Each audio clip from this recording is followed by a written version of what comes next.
बताता हूँ कि क्यों हमें लिखना चाहिए, क्यों हमें जो है ऐसा करना चाहिए, उसकी वजह सुन लो, वजह सुन लो।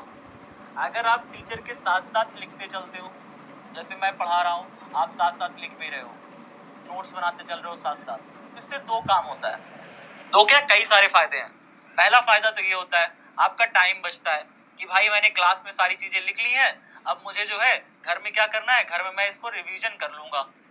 घर में जिस टाइम मैं लिखने में बर्बाद करता था, नोट बनाने में बर्बाद करता था, मैं उस टाइम में क्या करूँगा, अपनी लिखी हुई चीज़ का रिवीजन कर लूँगा। तो पहला टाइम बचा, पहला फ़ायदा। दूसरा फ़ायदा ये हुआ कि जब आप क्लास में लिखते चलते हो और समझते चलते हो, तो आपके दोनों हाथ बिज़ी रहते हैं।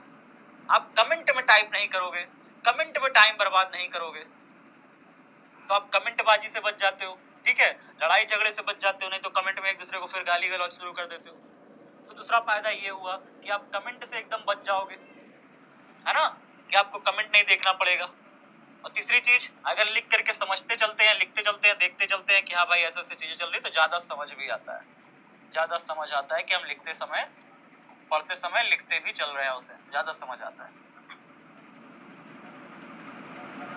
तो कई सारे फ़ायदे हैं कि अगर आप पढ़ते समय ही नोट्स बनाते चलें, बाद में नोट्स ना बनाएँ।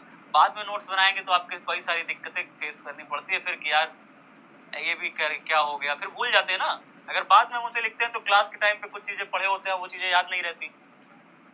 वो चीज़ें याद नहीं रहती, फिर हम भूल जाते हैं कि यार ऐसा भी था क्या कुछ? ये भी था क्या कुछ?